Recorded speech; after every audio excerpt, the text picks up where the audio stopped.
What happens when the man who built the company from scratch finds out someone's stealing from it? Elias Johnson sat in his truck, watching the back delivery dock of Store 11 through the rain-specked windshield. 12 stores. He'd built every single one of them. From flipping burgers himself to drawing up lease contracts on napkins, he knew what it took to run each location. But lately, things felt off. Store 11 wasn't the worst performing, but it had the most unusual expense reports. The numbers didn't add up. Inventory costs were too high for the amount of products sold. He'd asked questions, got vague answers. When the district manager mumbled something about restocking issues, Elias knew it was time.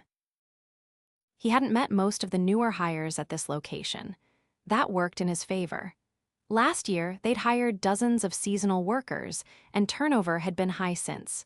With no recent corporate visits, it was easy to slide in unnoticed.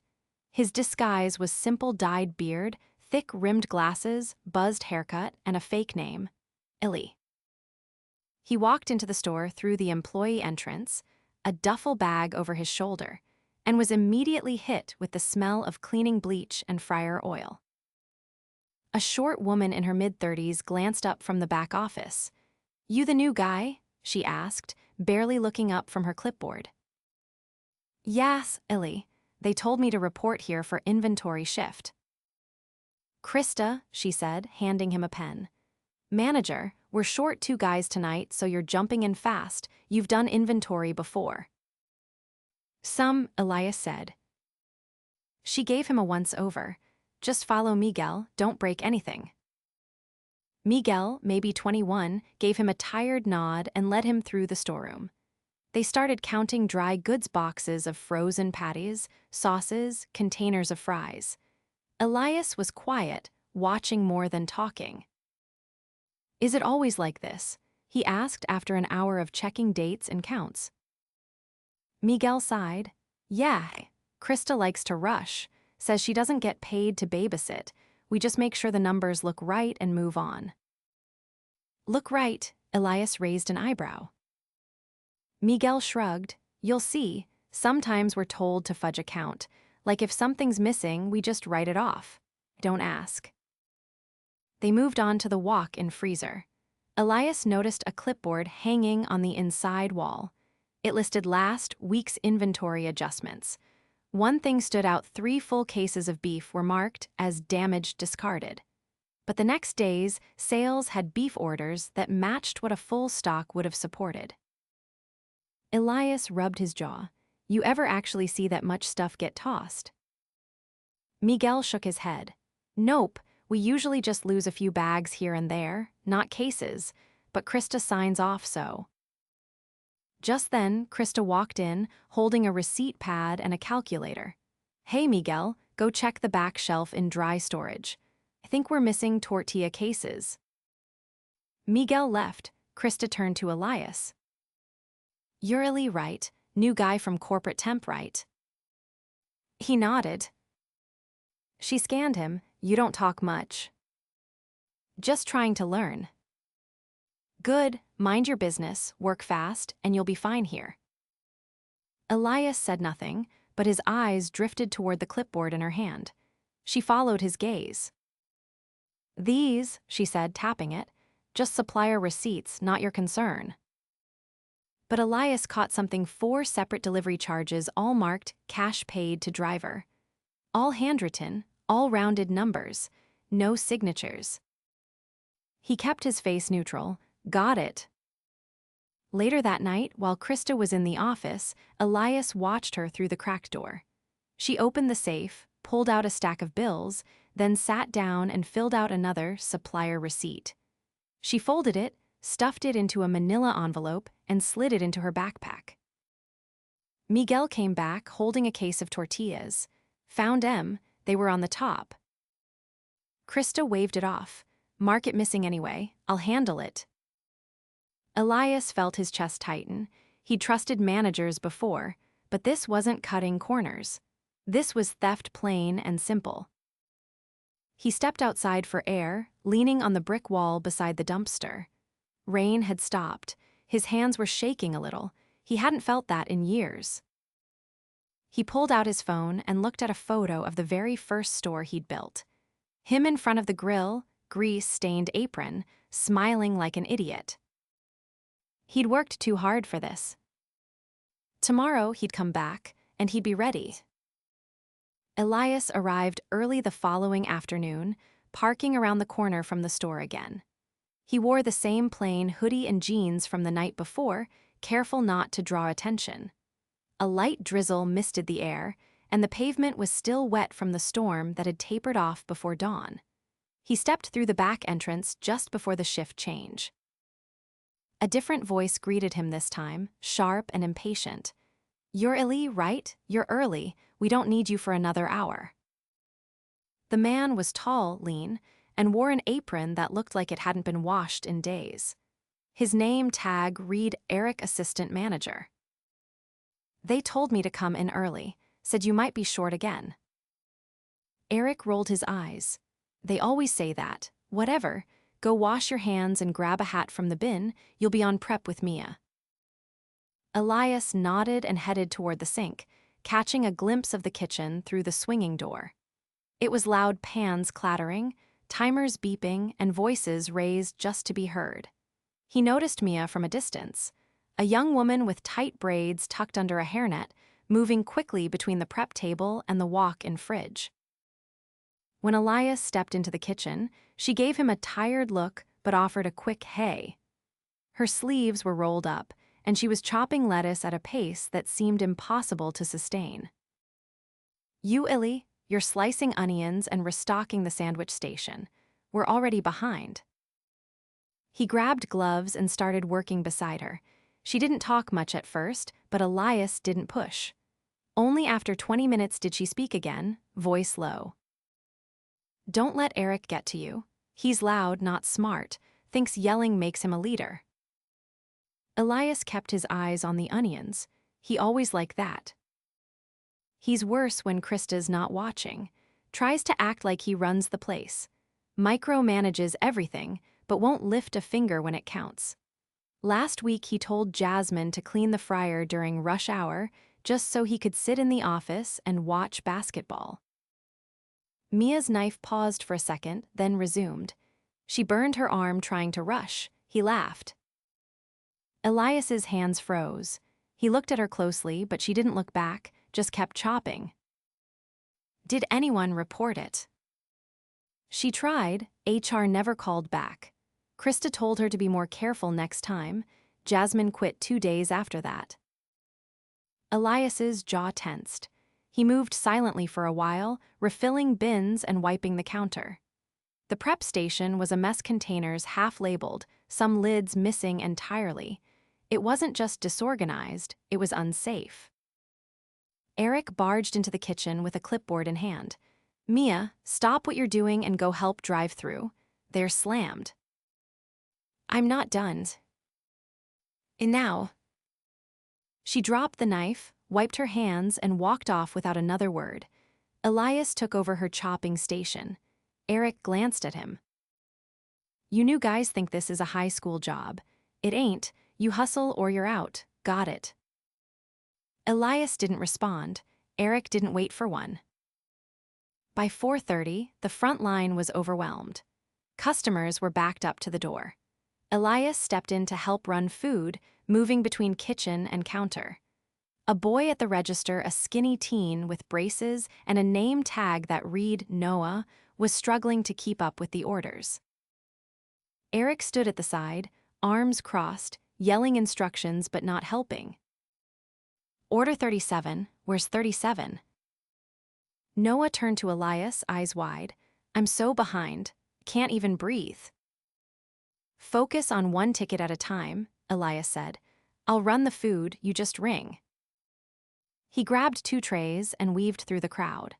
A young mother with 2 kids looked up as he approached. "Finally, we've been waiting 20 minutes. "I'm sorry," Elias said. "We're short today, here's your order. I'll grab the drinks for you." She softened a little. "Thank you." He brought her drinks and returned to the line. Orders kept piling up. It wasn't until nearly 5 that things calmed down enough for him to step back. He found Mia in the back, refilling sauce bottles. "Thanks for jumping in," she said. "That rush was brutal." They always run this short. Almost every evening shift. Krista says payroll's tight, but we had 3 people quit in a week. They haven't replaced them. Elias leaned against the wall. "You ever think about leaving?" She hesitated. "I need the job. I'm saving for nursing school. I just didn't think it'd be like this." He nodded. "You shouldn't have to put up with what that manager said earlier." Mia looked surprised. "You heard that?" "I heard enough." She didn't say anything after that, but she didn't look away either. Later that evening, Krista returned from her errand. She walked straight past Elias and into the office. 30 minutes later, Eric followed her in. The door shut behind them. Elias stood near the mop sink, scrubbing trays with Miguel. "You ever hear what they're always doing back there?" Elias asked. Miguel chuckled. "Krista says it's manager stuff, but it's weird. They lock the door sometimes. One time, Eric came out with a backpack and left early, said he had to drop something off." "On the clock." "Yup." Elias lowered his voice. "Why do people stay?" Miguel shrugged. "Some don't have a choice, others don't know how bad it is elsewhere. I mean, you get used to it. That's the scary part." The next day, Elias returned again, this time during the morning shift. It was quieter. He asked to help with deliveries. Krista didn't question it. When the supplier truck arrived, Elias met the driver. A man in his 50s, tired eyes, clipboard in hand. "Morning, you the manager?" the man asked. "Nah, just helping." The driver handed him a manifest. Elias scanned the items. The quantities matched what was unloaded, but something was off. No digital receipt, no signature requirement, everything was manual. "You always deliver to this store?" "Every other Tuesday, and when they call in extras." Elias pointed to the cash envelope Krista handed over. "That normal?" The driver shook his head. "Not really. Most stores pay through the system. This one insists on cash, says it's store policy. Don't ask questions." As the truck pulled away, Elias walked into the office. Krista was alone, counting bills. He shut the door behind him. "Don't do that," she snapped. "Employees don't belong in here." "I'm not an employee," Elias said. She blinked. "What?" He pulled off his glasses. His voice changed, calmer, firmer, unmistakably authoritative. "My name is Elias Johnson. Own this company." Her face drained of color. "You've been faking supplier expenses, pocketing cash, and failing to report it. You've created a toxic workplace. I've seen enough." She opened her mouth, but no sound came out. "I'll be contacting legal. You're done here, effective immediately." "You can't." "I just did." He stepped into the hall and called Eric. "Office, now." Eric swaggered in, confused. He saw Krista, pale and silent, and paused. Elias shut the door again. "You've ignored safety protocols, allowed harassment, and abused your position. You're fired. Get your things." Eric looked stunned. "This is a mistake." "You watch someone get hurt and laughed. That's not a mistake. That's a choice." Neither of them said another word. An hour later, Mia and Miguel stood near the prep table, watching as District HR arrived to secure the office and begin interviews. Elias approached them. "I owe you both more than I can say," he told them. "You showed me what was happening when no one else would." Mia looked down. "We just did our jobs." "No, you did more than that." He handed them each an envelope. "These are bonuses. You've carried this store through chaos. Starting next week, there'll be structural changes, new management, more staff, and I want you both involved in those conversations. Miguel's eyes widened. Seriously? Seriously, no more silence, no more looking the other way. As he left the store that evening, Elias didn't look back. He didn't need to. He knew exactly what needed to be rebuilt, and this time, he'd build it right. By the time the sun rose the next morning, the locks on the office door at Store 11 had been changed. HR had arranged for temporary oversight, and Elias spent the early hours finalizing a quiet but swift transition plan. No press, no internal memos, just action. A regional supervisor named Denise arrived by 8, a no-nonsense woman in her late 40s with a background in operations audits. She didn't wear a suit, just dark jeans and a company windbreaker. She shook Elias's hand outside the back entrance. "You sure you want to be here for this part?" she asked. "I'm not leaving until I see it settle," Elias said.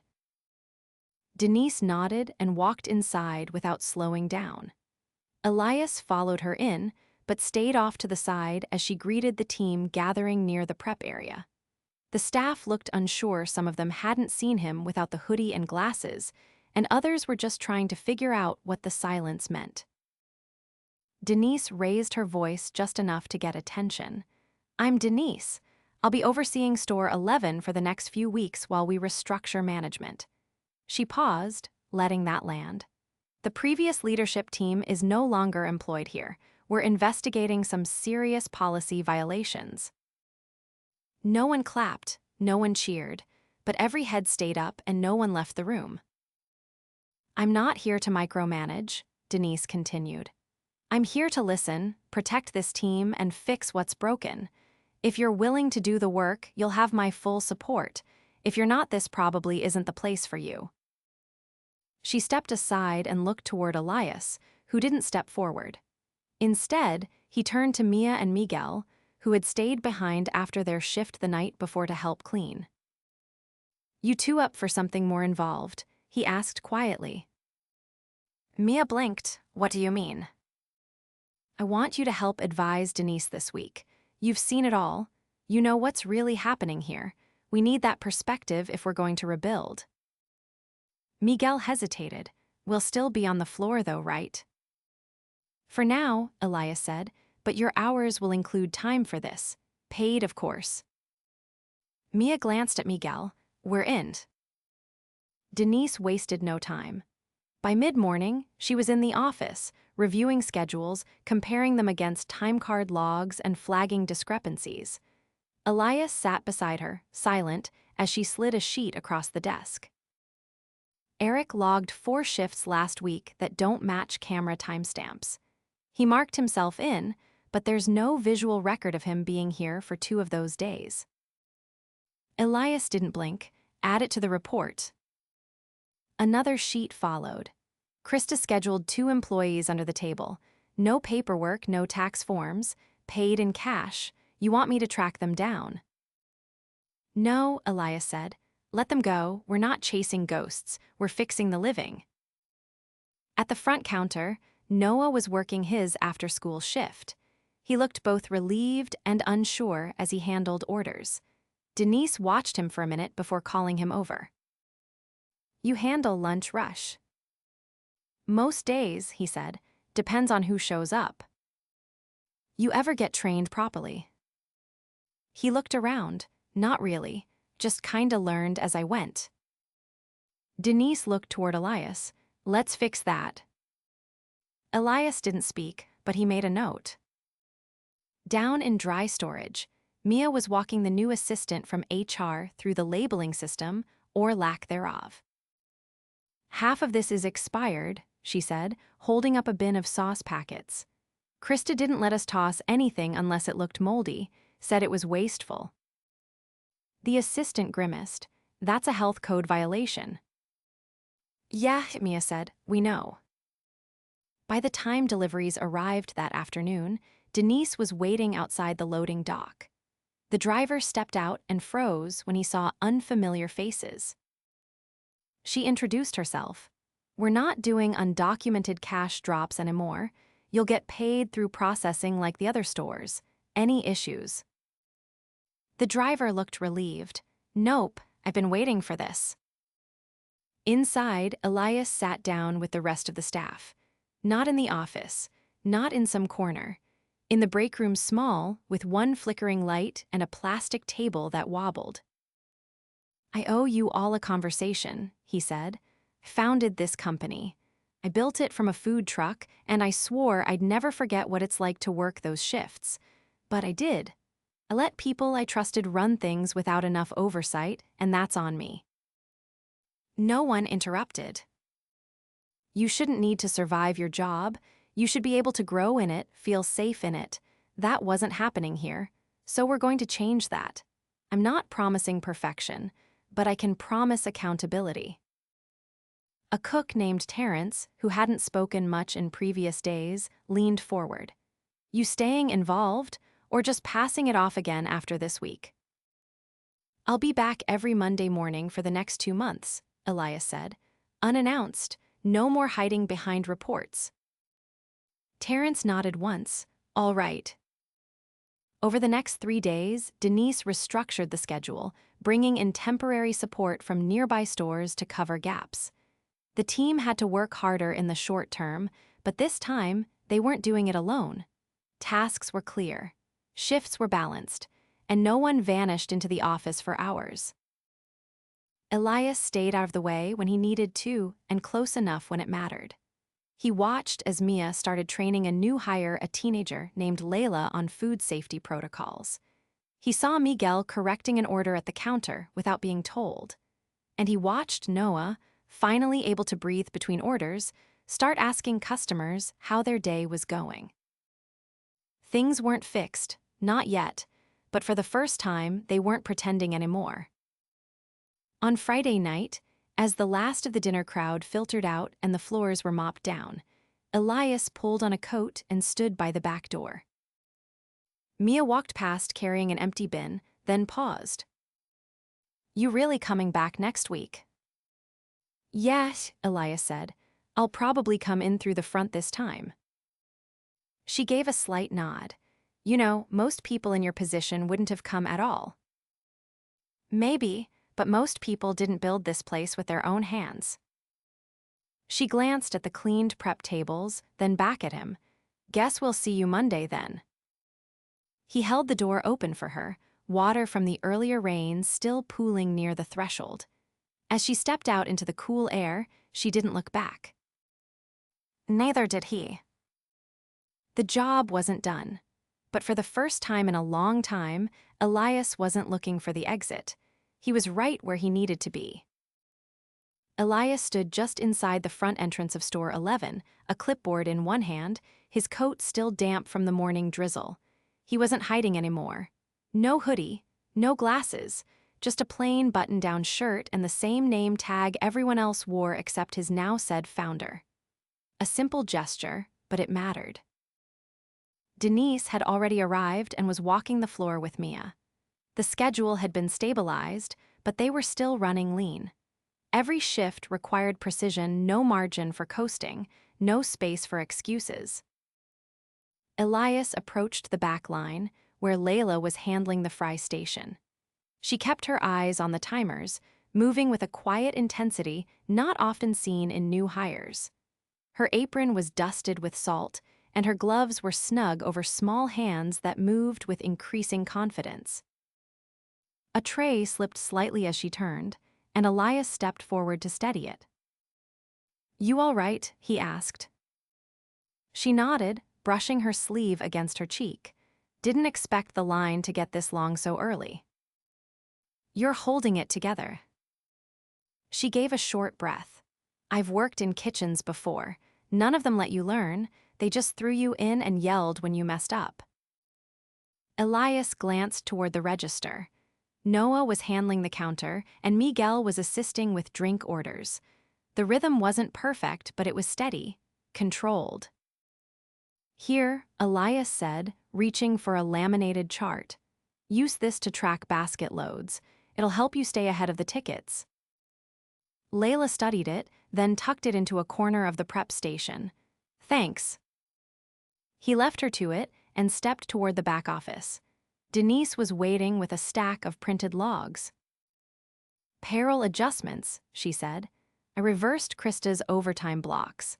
People were working 15 minutes past shift end and losing pay because of how she wrote the schedule." Elias flipped through the pages. "That'll make a difference." "There's another issue," she said. "Found an email chain from last quarter. HR flagged concerns about Eric's behavior from 2 former employees. They were never followed up on." Elias didn't respond immediately. He scanned the names. One of them was Jasmine, the employee who'd suffered the fryer injury.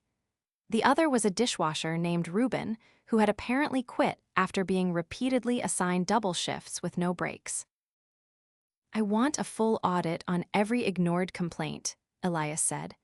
"We'll contact the employees directly, offer to cover any unpaid wages, even if they're long gone." Denise nodded. "I already started that." In the front lobby, Terrence was wiping down tables, his movements meticulous. Elias approached, noting how the chairs had all been reset, not a single one left crooked. "You've been here a while, haven't you?" Elias asked. 3 years, Terrence replied, not stopping. "Mostly nights. I don't mind cleaning. Just hated pretending everything was fine." "You still feel like you have to." Terrence paused, straightened a chair. "Not this week, but I've seen cleanups before. People show up, say the right things, then disappear." "I won't." Terrence studied him for a moment. "We'll see." Elias moved back toward the kitchen. Denise had started a mini training session on the sideline. She was walking through temperature checks with Miguel and another part-timer named Sierra, who had just joined 2 days earlier. Sierra, barely out of high school, was asking relentless questions: how long each product could sit, what to do if the cooler temp drifted. Elias waited until they wrapped up, then pulled Denise aside. "We need a full-time lead on training," he said. "This can't just be you hopping store to store." "I agree," she said. "Got someone in mind." "Mia." Denise folded her arms. "She's sharp, but she's still hourly." "Then we change that." Denise didn't argue. In dry storage, Mia was inventorying the restock from earlier that morning. She was alone, marking boxes with a thick black marker, her hair pulled back in a tight bun. Elias stepped inside and waited until she finished a count. "I need to ask you something," he said. She looked up, wary. "I want you to take over training across the store, not just new hires, everyone. You set the standard, you help enforce it. We'll bump you to full-time salary. Higher than shift lead, but still on the floor." Mia leaned against the shelf. "And if I say no?" "Then I respect that, but it's not just a title, it's responsibility. You've already been doing it informally." She didn't answer right away. She looked around at the orderly stacks, the properly labeled bins, the absence of chaos. "I don't want to end up locked in an office like Krista." "You won't," Elias said. "You'll be on the floor, visible, respected." She nodded slowly. "Give me a week to prove I can do it." "You already have," he said. Near closing, Elias stayed behind to observe the final turnover. The new night shift manager, a transfer from store 4 named Darren, ran the checklist calmly, double-checking temps, signing off on logs, and walking each station before letting anyone leave. At 10:30, the last customer walked out. The team gathered near the front, where Denise joined them with a clipboard. "Before you clock out, I've got one more thing," she said. She handed Layla a gift card and a printed certificate. "Fastest training completion we've seen this quarter. You've earned it." Layla looked stunned. "I've only been here a week." "And most people don't last that long. You've already made a mark." Miguel gave her a nod. Mia offered a low 5. Elias stepped forward last, handing Denise a sealed envelope. "Payroll bonus approvals," he said. For everyone who worked more than 3 shifts during transition week, they held this place up. Denise smiled faintly. They earned it. As the crew filtered out, Elias walked the dining area one last time. He picked up a straw wrapper near the corner booth, dropped it into the bin, and stood by the door. Terrence passed him on the way out. "You said you weren't going to disappear." "I meant it." Terrence opened the door and held it a second longer than necessary. "Good, because if you do, we'll know." Elias gave a small nod. "I'd expect nothing less." By midnight, the lights dimmed, the fryers were scrubbed, the safe was locked, and Store 11, for the first time in months, felt like a place worth walking into. Not because it was perfect, but because the people who stayed were building something better. And this time, they weren't doing it alone.